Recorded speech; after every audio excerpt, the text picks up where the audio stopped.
आज हम वर्कशीट 14 करेंगे। Getting to know plants lesson के ऊपर बेस्ड है ये। और आज की वर्कशीट में हम देखेंगे बेटा what is transpiration and how do plants make their food. तो let's begin with transpiration. What is transpiration? Transpiration, the water that falls to the ground is absorbed by the roots of plants and then it moves to the stem and leaves of the plant. This water converts into vapor on the leaves of the plants and go back into atmosphere as a vapor. बेटा आपके 6th class के standard के हिसाब से जो transpiration है उसको बहुत ज़्यादा एक्सप्लेन करके नहीं बताया गया है, तो जो थोड़ा बहुत अभी ब्रीफ में है छोटे बच्चों के हिसाब से है, आगे आने वाली क्लासेस में आप इसको बहुत अच्छे से पढ़ेंगे कि व्हाट ट्रांसपिरेशन एक्चुअली इज़। ठीक है, तो ट्रांसपिरेशन क्या है? The water that falls to the ground. अब हमने मान लो पौधे को पानी दिया, ठीक है, और वो रूट्स ने मिट्टी में वो एब्जॉर्ब हो गया, रूट्स ने उसे एब्जॉर्ब कर लिया।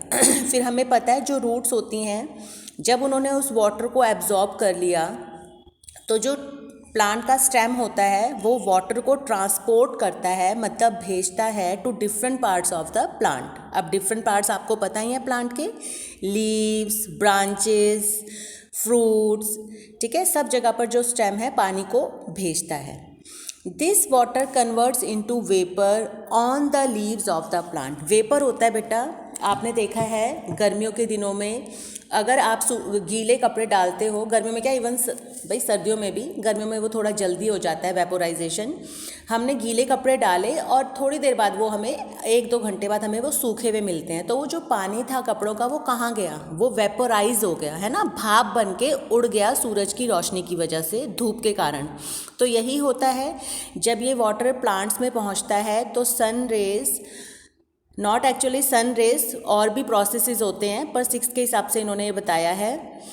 तो वो जो पानी होता है वो लीव्स पर वेपर में बदल जाता है, भाप में बदल जाता है, and go back into atmosphere as a vapour. और फिर एटमॉस्फेयर आपको पता ही है, हमारे चारों तरफ जो एक वो है एनवायरनमेंट है उसको एटमॉस्फेयर कहते हैं। ठीक है, तो फिर वो जो वाटर है वो एटमॉस्फेयर में चला जाता है, तो इसको ये है ट्रांसपिरेशन। अब नेक्स्ट देखो बेटा, how do plants make food? Plants make their food in their leaves. जो फूड होता है वो लीव्स में बनता है, जो ग्रीन पार्ट होते हैं ना प्लांट के उन सब में फूड बनता है, क्योंकि जो ग्रीन पार्ट होता है उसमें एक क्लोरोफिल नाम का पिगमेंट होता है, ठीक है, जो कि फूड सिंथेसाइज करने में, सिंथेसाइज करना मतलब खाना बनाने के लिए बहुत ज़रूरी है, उसके बिना खाना नहीं बन पाएगा प्लांट्स का। तो plants make their own food in their leaves as they do not get food from the soil और फ्रॉम वाटर। अब वाटर और मिनरल तो उन्हें मिल जाता है रूट से, लेकिन जो फूड है वो उसे खुद बनाना पड़ता है। The leaves can make food for the plant because they are green. The green chemical in a leaf is called chlorophyll. मतलब ये जो पत्तियाँ होती हैं वो ग्रीन होती ही क्लोरोफिल के कारण है, ठीक है, उसी की वजह से वो ग्रीन होती हैं। Plants make food in the presence of sunlight, water, carbon dioxide and chlorophyll. ये 4 चीज़ें चाहिए, कार्बन डाइऑक्साइड CO2, सनलाइट चाहिए उन्हें, ठीक है, वाटर चाहिए जो कि रूट से एब्जॉर्ब होके डिफरेंट पार्ट्स में पहुंच जाता है, और क्लोरोफिल नाम का पिगमेंट होता है जो कि ग्रीन पार्ट में होता है। और आपको पता है ज़्यादातर प्लांट्स में जो लीव्स होती हैं वो ही ग्रीन होती हैं। तो plants make food in a process called photosynthesis. अब आपसे यहाँ पर ट्रू एंड फॉल्स पूछे गए हैं। फर्स्ट है to make food a plant needs oxygen, तो इट इज़ फॉल्स। खाना बनाने के लिए उसे ऑक्सीजन नहीं कार्बन डाइऑक्साइड चाहिए होता है। Plants gate food from the soil, ये भी फॉल्स है, उन्हें फूड नहीं मिलता मिट्टी से, ठीक है, उन्हें सिर्फ वाटर एंड मिनरल मिलता है मिट्टी से। थर्ड है plants make food in their green leaves, this is true, तो थर्ड के लिए आप ट्रू लिखेंगे। फोर्थ है sunlight is needed for photosynthesis, true. The plant gets food from the sun, false. Plants का फूड लीव्स में बनता है, और जो लीव्स होती हैं उनको food factory of a plant भी कहते हैं, क्योंकि वहीं पर फूड बनता है। तो जब आप ये वर्कशीट करेंगे बेटा तो आपको ये वाला पिक्चर भी ड्रॉ करनी है, ये जो इन्होंने आपको ये वाली पिक्चर दिखाई हुई है ये पूरा आपको ड्रॉ करना है अपनी वर्कशीट में। अब हम यहाँ पर आते हैं, लेट्स प्रैक्टिस। फर्स्ट क्वेश्चन है in transpiration water moves from where to where. Transpiration में वाटर कहाँ से कहाँ जाता है, तो आप लिखोगे फ्रॉम रूट्स। चलिए आगे इन्होंने दिया हुआ to know this arrange the following sentences in a sequence. इनको सही सीक्वेंस में लगाओ, इन्होंने आपको ऊपर नीचे दिए हुए हैं। तो देखो पहला है वाटर एवोपरेट्स फ्रॉम लीव्स, आपको चारों लाइनें पहले पढ़नी है। रूट्स ऑब्जर्व नहीं आएगा बेटा, एब्जॉर्ब आएगा, ये इन्होंने गलत लिखा हुआ है, एब्जॉर्ब आएगा। Water from the soil, stem moves water to leaves, water moves to stem from roots. हाँ तो बेटा सबसे पहले हमारा बनेगा roots absorb water from soil, है ना, आप भी ध्यान से पढ़ेंगे तो ये पहला स्टेप होगा। फिर दूसरे स्टेप में क्या आएगा, water moves to stem from roots, जो फोर्थ है भाई, रूट्स ने एब्जॉर्ब किया, सोख लिया पानी को सॉइल में से, फिर जो स्टेम है उसने उसको रूट्स ने पानी को स्टेम तक पहुंचाया।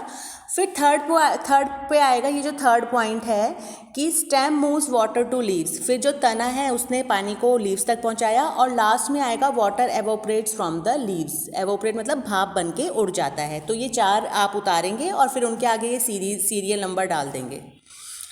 अब आपको एक एक्टिविटी दी हुई है, डू एंड ऑब्जर्व, करो और सीखो, ध्यान दो कि क्या क्या हो रहा है। Take two same potted plants, मतलब गमले में दो प्लांट्स ले लो।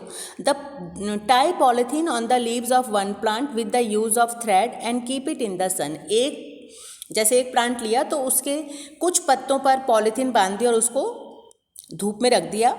मार्क दैट प्लांट ए, उस प्लांट को ए लिख दो जिस प्लांट में आपने पॉलीथीन बांधी है। Take another plant and tie polythene with the help of thread on the leaves and keep it inside the house. बांधनी दोनों में पॉलीथीन है पर अब इसको अंदर रखना है घर के। And mark that pot B. After 2 hours observe the polythene of both the plants. ठीक है, तो क्या क्या आपको ऑब्जर्व करना है, what did you observe in polythene of plant A and what did you observe in polythene of plant B. ये आपको करके देखनी है एक्टिविटी। थोड़ा मैं आपको बता देती हूँ, जो आपने पॉट सनलाइट में रखा होगा उस पॉलीथीन में आपको वाटर ड्रॉपलेट्स दिखाई देंगे, आपको ऐसा लगेगा जैसे इसके अंदर छोटी छोटी पानी की बूंदें हैं। तो ये शो ट्रांसपिरेशन, एक्चुअली इस एक्टिविटी से आप ट्रांसपिरेशन सीखेंगे। ट्रांसपिरेशन के ऊपर ये एक्टिविटी है, ठीक है ना। और सनलाइट है तो ट्रांसपिरेशन होगा क्योंकि सन की वजह से ही भाप बन के उड़ता है पानी। और जो बी वाला पॉट है क्योंकि उसे इनसाइड द रूम रखा है तो no transpiration will take place in the pot B.